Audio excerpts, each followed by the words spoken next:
The Indus River is more than just a body of water. It is a cradle of civilization, a source of life, and a powerful symbol of shared history for the people of India and Pakistan. Flowing for thousands of miles from the Himalayas to the Arabian Sea, the Indus and its tributaries have nourished civilizations for millennia. The fertile plains surrounding the river gave birth to the Indus Valley Civilization, one of the world's earliest urban societies. This ancient civilization, renowned for its advanced urban planning and sophisticated water management systems, flourished for centuries. It left an indelible mark on the region's cultural and historical landscape. Even today, the Indus River basin remains a lifeline for millions. Its waters sustain agriculture, industry, and life itself in a region characterized by arid and semi-arid conditions. The river's significance extends beyond its practical uses. It is deeply intertwined with the cultural and religious identities of the people living along its banks. For them, the Indus is not just a river, it is a sacred entity, a source of inspiration, and a symbol of continuity connecting them to their ancestors. This deep-rooted connection makes the Indus River more than just a shared resource for India and Pakistan. It is a powerful reminder of a shared past and a symbol of the interconnected destinies of the two nations. The partition of British India in 1947 led to the creation of two independent nations, India and Pakistan. This historic event, while marking a new beginning, also sowed the seeds of conflict. The hastily drawn borders intended to divide a land already steeped in religious and cultural complexities cut through the heart of the Indus River system. This division had profound consequences. It left the headwaters of the Indus and its tributaries in India, while the majority of the river's flow was designated for Pakistan. This geographical reality created immediate tensions over the control and allocation of this vital resource. The situation was further complicated by the fact that Pakistan, being primarily an agrarian economy, was heavily dependent on the Indus waters for its agricultural productivity. India, on the other hand, while also reliant on the river, had other major river systems within its territory. This disparity and dependence on the Indus led to deep anxieties and mistrust between the two newly formed nations. The tensions over water sharing quickly escalated into a major point of contention. Both countries claimed historical rights to the river, citing ancient irrigation systems and traditional water usage patterns. The dispute over the Indus waters became emblematic of the broader challenges and mistrust that plagued the relationship between India and Pakistan from the very outset. The dispute over the Indus River had the potential to escalate into a full-blown conflict. Recognizing the gravity of the situation, both India and Pakistan realized the need for a peaceful resolution. The international community, equally concerned about the destabilizing potential of a water war, stepped in to mediate. The World Bank, under the leadership of its president, Eugene R. Black, played a pivotal role in bringing the two sides to the negotiating table. Black recognized that resolving the Indus dispute required more than just a technical solution. It demanded a paradigm shift in how the two countries perceived their shared water resources. The negotiations were long and arduous, spanning nearly a decade. They were marked by periods of progress and setbacks, reflecting the deep-seated mistrust and conflicting interests at play. Technical experts from both sides worked tirelessly to gather data, analyze water flow patterns, and explore possible scenarios for water sharing. What made the negotiations particularly challenging was the need to balance the technical aspects of water allocation with the political realities of the time. Both countries were acutely aware of the domestic pressures and sensitivities surrounding the issue. Any agreement reached had to be seen as fair and equitable by both sides. Despite the complexities, the negotiations eventually gained momentum, driven by a shared understanding that a negotiated settlement was in the best interests of both countries. The alternative, a protracted water conflict, would have been disastrous for both, jeopardizing their development and stability.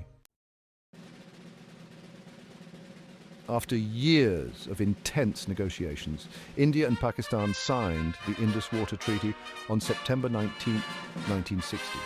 This landmark agreement, hailed as a triumph of diplomacy and a model for transboundary water cooperation, provided a comprehensive framework for the sharing and management of the Indus River system. The treaty, a testament to the commitment of both nations to find a peaceful resolution to a potentially explosive issue, laid the foundation for a new era of cooperation. It recognized the Indus River system as a shared resource and established a mechanism for its equitable distribution and management. The signing of the treaty was more than just a legal agreement. It was a symbolic gesture of goodwill and a commitment to peaceful coexistence. It demonstrated that even amidst deep-seated political differences, cooperation on issues of mutual interest was possible. The Indus Water Treaty, with its emphasis on data sharing, joint monitoring mechanisms, and a robust dispute resolution process, became a model for other transboundary water agreements around the world. It showcased the power of dialogue and diplomacy in resolving complex international disputes. The treaty's success lay in its ability to strike a delicate balance between the competing interests of India and Pakistan. It provided a framework for cooperation that transcended the political tensions and mistrust that had characterized their relationship since partition. The Indus Water Treaty's core lies in its division of the 6 rivers of the Indus system. The treaty allocates the 3 western rivers, the Indus, Jhelum, and Chenab, primarily to Pakistan. India, in turn, received the right to use the waters of the 3 eastern rivers, the Ravi, Beas, and Sutlej, largely for its own needs. This division, while seemingly straightforward, involved intricate details to ensure equitable water distribution. The treaty recognized the importance of these rivers for various purposes, including irrigation, power generation, and domestic use. To address potential future needs and minimize the risk of disputes, the treaty also outlined specific conditions for water usage. It permitted India to utilize the western rivers for limited irrigation and power generation, subject to certain conditions and prior notification to Pakistan. Furthermore, the treaty established a permanent Indus Commission, composed of representatives from both countries to oversee its implementation. The Commission serves as a vital communication channel, facilitating regular data exchange, joint inspections, and the resolution of any technical or operational issues that may arise. This institutional mechanism has proven invaluable in ensuring the treaty's continued relevance and effectiveness. It provides a platform for ongoing dialogue and cooperation, even during periods of heightened political tensions between the two countries. The Indus Water Treaty's success in governing the shared water resources of the Indus River system for over 6 decades is a testament to the vision and commitment of its architects. It stands as a shining example of how even the most intractable disputes can be resolved through dialogue, compromise, and a shared commitment to peaceful coexistence. The Indus Water Treaty has had profound strategic implications for both India and Pakistan. For Pakistan, the treaty has been nothing short of essential for its water security. With the majority of its population reliant on agriculture and the Indus being the primary source of irrigation, the treaty's guaranteed water flows are crucial for its food security and economic well-being. The treaty's provisions have allowed Pakistan to develop extensive irrigation networks and agricultural infrastructure, transforming it into a major agricultural producer.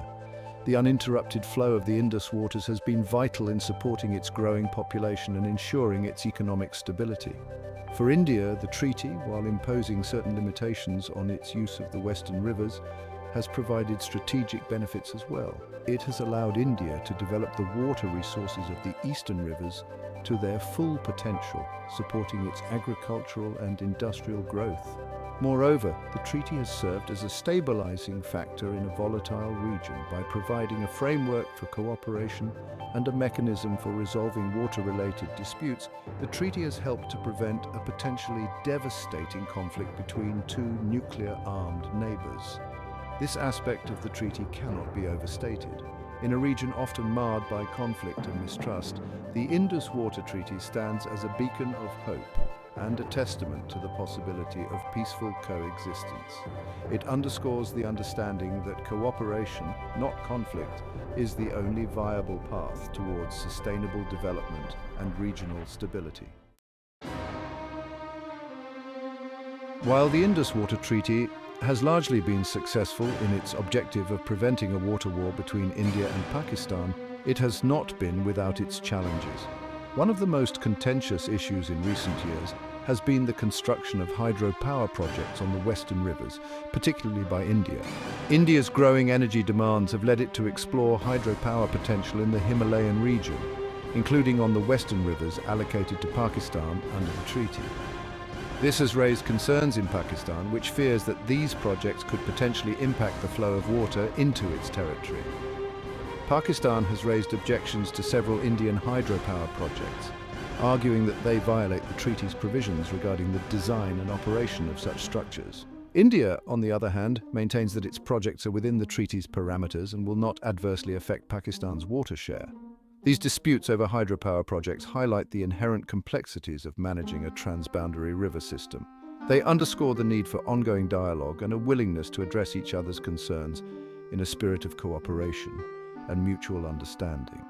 The Indus Water Treaty, while a comprehensive document, could not have foreseen all potential future issues, particularly those arising from technological advancements and evolving needs. It is therefore essential for both countries to engage in a constructive dialogue to address these emerging challenges within the treaty's framework. A changing climate and uncertain future, new threats to the treaty's viability. The Indus Water Treaty is facing a new set of challenges in the 21st century, largely attributed to the impacts of climate change. The Himalayan glaciers, which feed the Indus River system, are receding at an alarming rate due to rising global temperatures. This has serious implications for the long-term water security of both India and Pakistan. The changing precipitation patterns, characterized by more frequent droughts and extreme rainfall events, are already being felt in the region. These unpredictable water flows pose a significant challenge to the treaty's mechanisms, which were designed based on historical hydrological data. The treaty, drafted in an era before climate change was a major concern, does not explicitly address the complexities of a changing climate. This has led to calls for revisiting certain aspects of the treaty to adapt to the new realities of a water-stressed world. Both India and Pakistan recognize the need for greater cooperation on water management in the face of climate change. They are engaged in various bilateral and multilateral initiatives to address this shared challenge. However, the trust deficit that continues to plague the relationship between the two countries often hampers progress on these vital issues. Building trust and fostering a spirit of collaborative water management are essential for ensuring the long-term viability of the Indus Water Treaty. Adapting the treaty to the realities of climate change will require a flexible and forward-thinking approach. Both countries must prioritize the long-term sustainability of the Indus River system over short-term gains. This will necessitate a willingness to compromise and a recognition that their fates are inextricably linked by the shared waters of the Indus.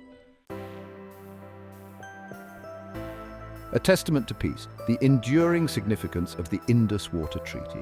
The Indus Water Treaty stands as a testament to the power of diplomacy and a beacon of hope in a world often riven by conflict over scarce resources. Its significance extends far beyond the realm of water sharing. It represents a triumph of reason and a commitment to peaceful coexistence. For over 6 decades, the treaty has served as a vital instrument for maintaining peace and stability in a volatile region. It has provided a framework for cooperation between two countries with a history of conflict, demonstrating that even the most complex disputes can be resolved through dialogue and a shared commitment to finding common ground. The treaty's success lies not only in its comprehensive provisions, but also in the institutional mechanisms it established to ensure its implementation. The Permanent Indus Commission, with its mandate for regular dialogue and joint management, has been instrumental in addressing technical issues and preventing minor disagreements from escalating into major crises. The Indus Water Treaty stands as a shining example of how shared water resources, often a source of tension and conflict, can become a catalyst for cooperation and bridge building. It offers valuable lessons for other regions grappling with similar challenges, demonstrating that transboundary water management is not a zero-sum game, but an opportunity for mutual benefit and shared prosperity. Beyond the water's opportunities for broader cooperation, the Indus Water Treaty, while primarily focused on water sharing, has the potential to serve as a foundation for broader cooperation between India and Pakistan. The trust and understanding built through the treaty's implementation can be leveraged to address other shared challenges such as trade, energy, and environmental conservation. Both countries stand to gain immensely from increased regional cooperation. Enhanced trade relations could unlock significant economic potential, while collaboration on energy projects could address the region's growing energy demands. Joint efforts in environmental conservation are crucial for protecting the fragile Himalayan ecosystem, which is vital for the long-term health of the Indus River system. By working together to address common challenges, India and Pakistan can create a more prosperous and sustainable future for their people. The Indus Water Treaty provides a valuable platform for fostering greater regional cooperation. It is a testament to the understanding that shared challenges require shared solutions. By building on the treaty's success, India and Pakistan can transform their relationship from one marked by mistrust and rivalry to one characterized by cooperation and mutual respect. Conclusion: a shared river, a shared future. The Indus River, a lifeline for millions, has witnessed both conflict and cooperation in its long history. The Indus Water Treaty, a remarkable feat of diplomacy and a testament to the power of dialogue, has ensured that this vital resource serves as a source of cooperation, not conflict, between India and Pakistan. As the world faces increasing water stress and the challenges posed by climate change, the Indus Water Treaty stands as a beacon of hope and a model for other regions. It underscores the understanding that in an interconnected world, cooperation, not conflict, is the only viable path towards sustainable development and a secure future. The treaty's legacy lies not only in its success in preventing a water war, but also in its potential to inspire broader cooperation between India and Pakistan.